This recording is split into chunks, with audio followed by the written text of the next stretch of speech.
Welcome to Creative Minds Smart Money, the podcast where creativity and business smarts collide. I'm your host, Samantha Eck, bookkeeper, business coach, and your go-to guide for building the creative business of your dreams. Whether it's mastering your money, streamlining your systems, or growing your business, I'm here to share insights that empower you to thrive. Plus, I'll be bringing in industry experts to dive into all aspects of entrepreneurship, so you can turn your passion into profit without losing your creative spark. Let's get started. You're listening to the Creative Minds Smart Money podcast, where creativity meets business smarts. I'm your host, Samantha Eck, and I'm here to help you, my fellow creative entrepreneurs, turn your passion into profit without losing your mind in the process. Today, we're diving into a topic that, let's be real, we've all faced: slow months. You know the feeling: 1 month you're drowning in client work, feeling like you're finally on top of your game, and then the next, crickets. I'm talking about that eerie silence in your inbox. Your phone's not buzzing, and maybe a few too many long strolls to the fridge, wondering if your Wi-Fi is still working. Yeah, we've all been there. But today, we're going to tackle it head on. I'm going to share some actionable tips to not just survive these slow months, but use them to set up your business for even greater success. Trust me, these slow periods are a gift in disguise, even if they feel more like a curse at first glance. Ready to flip the script on those slow months? Let's get into it. Before we get into the nitty-gritty of how to handle slow months, we need to address the elephant in the room: your mindset. I know, it's the thing that everyone talks about, but no one actually wants to deal with. But here's the thing: if you're looking at your slow months as a failure, as a sign that things are going downhill, you're already setting yourself up for stress. Slow months happen to every single entrepreneur out there, not just creatives. It's not a you thing, it's part of running a business. The key here is to reframe how you see this time. Instead of thinking, oh my goodness, where are my clients? Why is this happening to me? Shift that to, great! Now I've got the space to focus on the stuff I've been putting off. Remember when we talked about cash flow? We discussed how important it is to plan for unpredictability. This is exactly what we're talking about. You knew the slow months were coming. You were ready for it.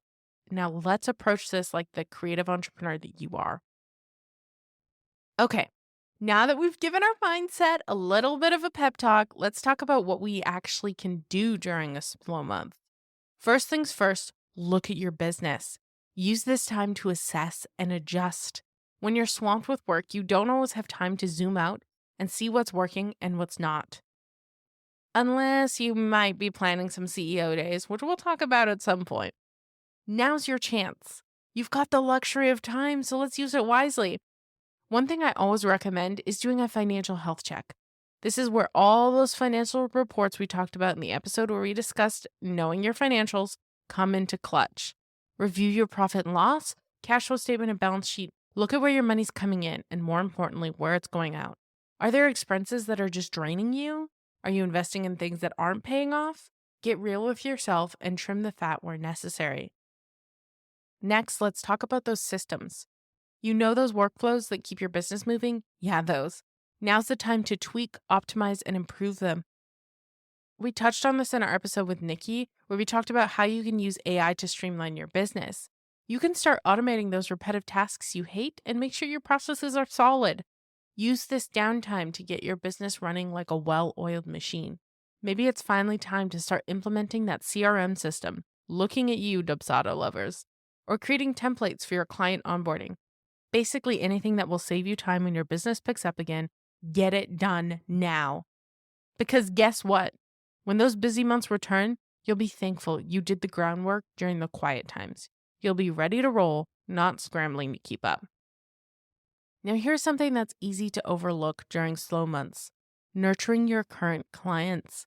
I know it's tempting to go all out trying to attract new business when things slow down, but don't forget about the clients you already have. They're your bread and butter, and repeat clients are a whole lot easier to work with, and you're constantly chasing new ones. Take this time to reach out and check in. Maybe you can offer a little extra value or ask if they need any additional services. This isn't about being desperate. This is about deepening those relationships. Your clients will appreciate the attention, and it may even lead to some unexpected new projects. Plus, it's a great time to collect those testimonials or case studies that you can use to build credibility and trust in the future. And if you've already invoiced those clients, now's a great time to review your invoicing process. You know, when we talked about invoicing in one of our episodes, yep, go check that out if you haven't already. Making sure your invoices are going out smoothly and consistently is the key to keeping your cash flow in check. Now, one of the most important things you can do during your slow periods is invest in yourself. And no, I'm not talking about buying yourself another cute planner that you'll probably forget to use in a week. Trust me, I know we've all been there. I've been there myself. I'm talking about learning, growing, and becoming a better business owner so that when business does pick up again, and trust me, it will, you'll be ready to crush it. Slow months are like a gift from God telling you, hey, you've got the time now, use it to become a powerhouse. Here's the thing. When we're in the thick of busy seasons, it's easy to keep our heads down and focus on the day-to-day grind. You're managing client work, balancing invoices. Yes, remember to get those invoices out on time.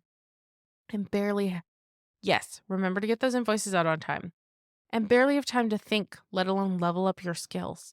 But during a slow month, that's your golden opportunity. Here's why this matters. The market is always changing.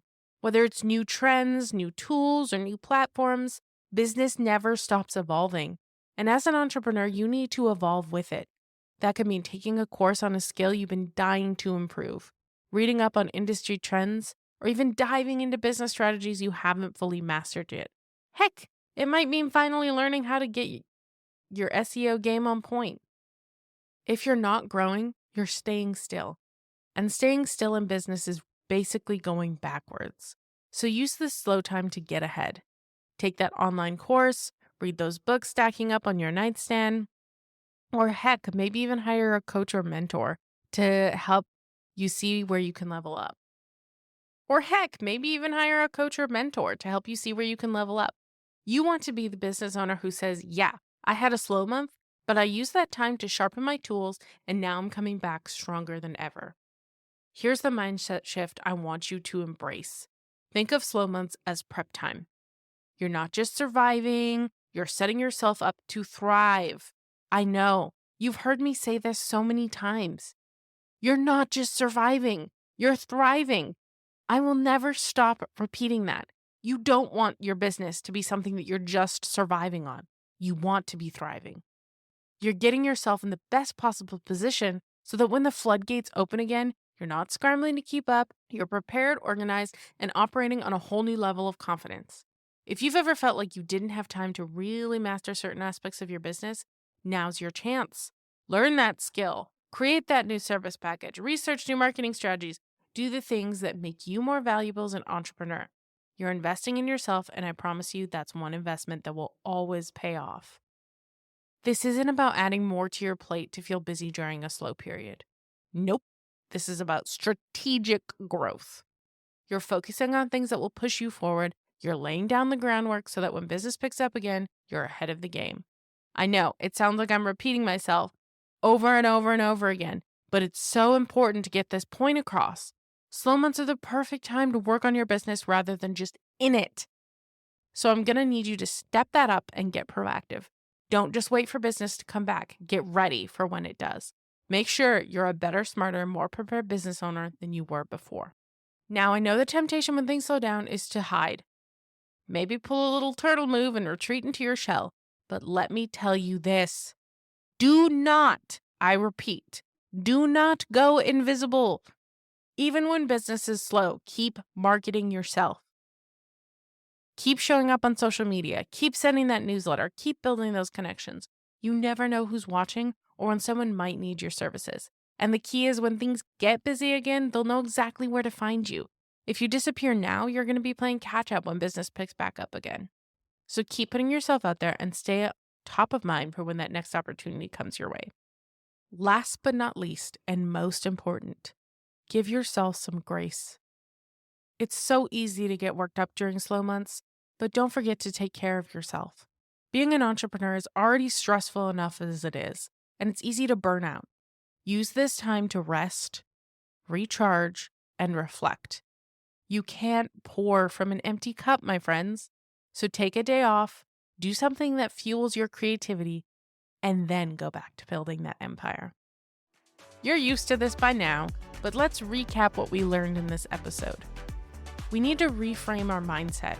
Slow months aren't failures, they're opportunities. Take this time to assess and adjust your business. Do some financial checkups, do some streamlining. Build your systems. Get your processes in place now so you're ready when things pick up. Focus on your current clients. Nurture those relationships and keep them happy. Invest in yourself so that you can learn, grow, and become a better business owner during slow months and come back stronger.